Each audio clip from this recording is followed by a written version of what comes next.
भारत के आंध्र प्रदेश में शेषाचलम की पहाड़ियों पर श्री वेंकटेश्वर बालाजी विराजमान हैं, जिन्हें भगवान विष्णु का रूप कहा जाता है। तो आज इस वीडियो में मैं आपको बताऊंगा कि तिरुपति शहर में कैसे पहुंचे, तिरुपति में आपको ऑफलाइन दर्शन टोकन कहां से मिलेगा, तिरुपति शहर से तिरुमला जाने के लिए आपको बस या शेयरिंग टैक्सी कहां से मिलेगी, तिरुमला पहुंचकर आपको फ्री में रहने के साथ फ्री में भोजन कहां मिलेगा। यहाँ पर है स्वामी पुष्पकर्णी, जिसमें आप पवित्र स्नान करने के बाद बालाजी के दर्शन कैसे करेंगे। साथ ही यहाँ पर तिरुमला में स्थित पाप विनाशम, आकाश गंगा, श्री वेणु गोपाल स्वामी टेम्पल, जपाली हनुमान जी मंदिर, शिला तोड़म गार्डन, तिरुमला चक्र तीर्थम और श्रीवारी पदालू मंदिर आप सस्ते में कैसे घूम सकते हो। इसके अलावा तिरुपति शहर में है श्री पद्मावती अम्मावारी टेम्पल और श्री गोविंद राज स्वामी टेम्पल। तो यहाँ पर आप कैसे जा सकते हैं, तो इस वीडियो में मैं आपको कंप्लीट जानकारी देने वाला हूँ।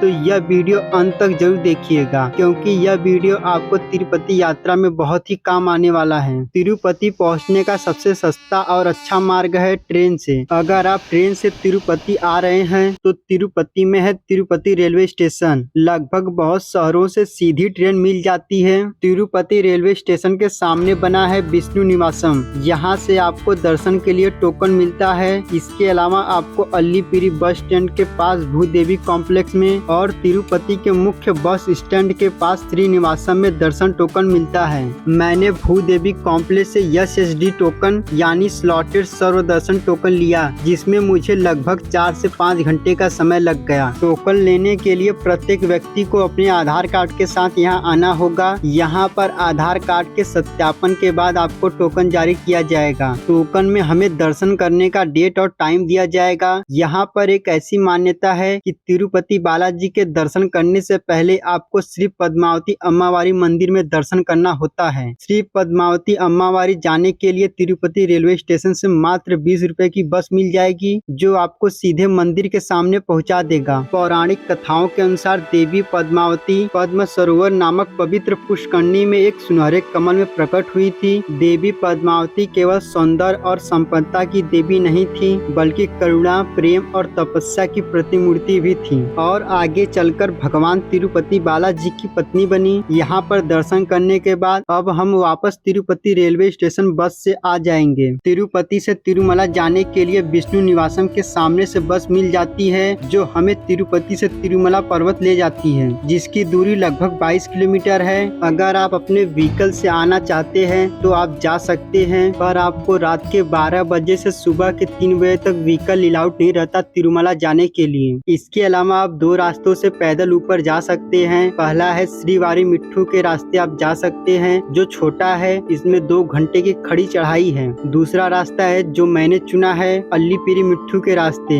पैदल यात्रा शुरू करने से पहले अपने बैग को जमा कर सकते हैं, जो आपको ऊपर तिरुमला में मिल जाएगा। जो मंदिर की ओर से दी जाने वाली यह सेवा पूरी तरह निःशुल्क है, ताकि श्रद्धालु अपनी पैदल यात्रा आराम से पूरी कर सके। अल्लीपिरी मिट्ठू के रास्ते में 3550 सीढ़ियां हैं, लेकिन चढ़ाई हल्की होती है, जिससे ज्यादातर लोग इसी रास्ते से मंदिर जाना पसंद करते हैं। रास्ते में श्रद्धालुओं को अलग अलग तरीके से चढ़ाई करते हुए देखा जा सकता है, जैसे हर सीढ़ी पर सिंदूर का टीका लगाना, हर सीढ़ी पर कपूर जलाना। लगभग 6 से 7 घंटे पैदल चलकर आप तिरुमला पहुंच जाएंगे। यहाँ पर आप बैग लेकर पैदल ही 10 मिनट की दूरी पर है माधवन निलयम कॉम्प्लेक्स। यहाँ पर सभी श्रद्धालुओं को फ्री लॉकर की सुविधा दिया जाता है। बैग जमा करने के बाद चलेंगे अन्न प्रसाद कॉम्प्लेक्स, जहाँ पर केले के पत्तों पर शुद्ध शाकाहारी साउथ इंडियन भोजन फ्री में दिया जाता है। यहाँ पर सुबह 8:30 बजे से 10:30 बजे तक ब्रेकफास्ट दिया जाता है। 10:30 बजे से शाम के 4 बजे तक लंच और 5 बजे से रात के 10:30 बजे तक डिनर कर सकते हैं। अन्य प्रसाद कॉम्प्लेक्स में एक बार में 4000 से ज्यादा लोग मील्स खा सकते हैं। तिरुपति बालाजी के दर्शन करने से पहले एक खास रस्म किया जाता है कल्याण कट्टम कॉम्प्लेक्स में, जहाँ पर मुंडन किया जाता है। श्रद्धालुओं का मानना है कि भगवान के सामने जाने से पहले अपने ईगो को खत्म कर देने का प्रतीक माना जाता है। मंदिर के लेफ्ट साइड में है श्रीवारी पुष्पकर्णी, जहाँ पर श्रद्धालु शाही स्नान करने के बाद इसी के पास है श्रीवारा जी मंदिर का दर्शन करना चाहिए। दोपहर में लंच करके चलेंगे भगवान बालाजी के दर्शन करने के लिए लाइन में लगने। इस दर्शन लाइन में कुछ लोग ऐसे भी हैं जो घंटों की चढ़ाई करके आए हैं, पर अभी कुछ और घंटे लाइन में लगकर भगवान वेंकटेश्वर स्वामी के दर्शन करना होगा। मंदिर में दर्शन करने के बाद बाहर निकलेंगे तो लेफ्ट साइड में लड्डू काउंटर बना है। यहाँ पर दर्शन करने के बाद एक लड्डू फ्री दिया जाता है। अगर आप एक्स्ट्रा लड्डू लेना चाहते हैं तो छोटा लड्डू 50 रुपए का एक और बड़ा लड्डू 200 का ले सकते हैं। मंदिर के आसपास बहुत बड़ा शॉपिंग मार्केट है जहाँ से आप शॉपिंग कर सकते हैं। एक रात माधवा कॉम्प्लेक्स में आराम करने के बाद अगले दिन चलेंगे तिरुमला के फेमस सिक्स टेम्पल। अगर आप प्राइवेट बस या शेयरिंग टैक्सी से जाते हैं तो प्रति व्यक्ति 200 से 400 रुपए तक लग सकता है, पर गवर्नमेंट बस का चार्ज मात्र 120 रुपए है, जो एक ही टिकट से सभी मंदिरों में विजिट कर सकते हैं। तो सबसे पहले चलेंगे श्रीवारी पदालू। पदालू इसलिए नाम पड़ा कि यहाँ पर भगवान विष्णु के पैरों के निशान हैं। यहाँ पर देवदार के पेड़ों का घना जंगल है जो हिमालय के तराई में पाया जाता है, जो यहाँ पर देखने को मिलता है। तो यहाँ की प्राकृतिक खूबसूरती और ताजगी का आनंद जरूर उठाइएगा। अब चलेंगे शिला तोरणम। जैसे कि नाम से ही पता चल रहा है कि यह जगह पत्थर के टूटने से जुड़ा हुआ है और यही वह जगह है जो आप सामने देख रहे हैं। भक्तों का मानना है कि भगवान श्री बालाजी स्वयं भूमि होकर यहीं से धरती पर आए थे।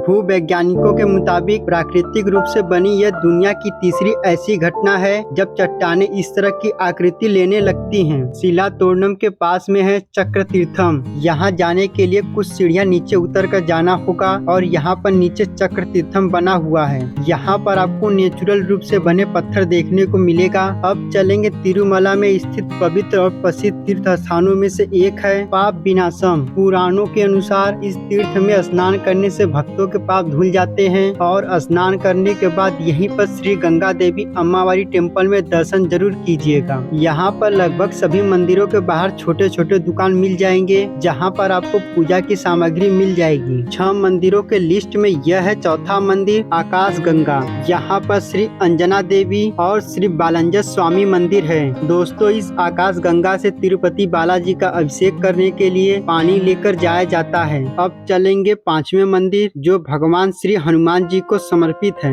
आप जब इन मंदिरों के दर्शन करने के लिए जाते हैं तो आपका स्वास्थ्य ठीक होना बहुत जरूरी है, क्योंकि किसी भी मंदिर में दर्शन करने के लिए आपको बहुत पैदल चलना होगा। और यह रहा जपाली हनुमान जी का मंदिर। ऐसा माना जाता है कि भगवान हनुमान जी अक्सर यहाँ पर ध्यान करने और शांति का आनंद लेने के लिए इस स्थान पर आते थे। इस गेट से अंदर जाकर है श्री वेणुगोपाल स्वामी मंदिर जो भगवान विष्णु के 8वें अवतार भगवान कृष्ण को समर्पित है। इस मंदिर में प्रवेश करने के लिए 5 रुपए की पर्ची कटानी होती है। यह मंदिर करीब 70 सालों तक पानी में डूबा रहा और फिर इसका पुनः निर्माण 2011 में पूरा हुआ। आज यह श्रद्धालुओं के लिए फिर से खुला है। सिक्स टेम्पल में दर्शन करने के बाद एक रात तिरुमला में रुकेंगे ताकि शरीर को आराम मिल सके। तीसरे दिन हम तिरुमला से तिरुपति वापस लौटेंगे, जिसका नॉन एसी बस का किराया 90 रुपया और एसी बस का किराया 110 रुपया है। तिरुमला से तिरुपति के लिए बस में बैठकर आप नंदी चौक पर उतर सकते हैं। इसके ठीक सामने है श्री कपालेश्वर स्वामी मंदिर जो भगवान शिव को समर्पित है। यहाँ से कुछ दूरी पर स्थित है इस्कॉन टेम्पल जो भगवान श्री कृष्ण और राधा रानी का भव्य मंदिर बना है। यहाँ से रेलवे स्टेशन करीब 4 किलोमीटर दूर है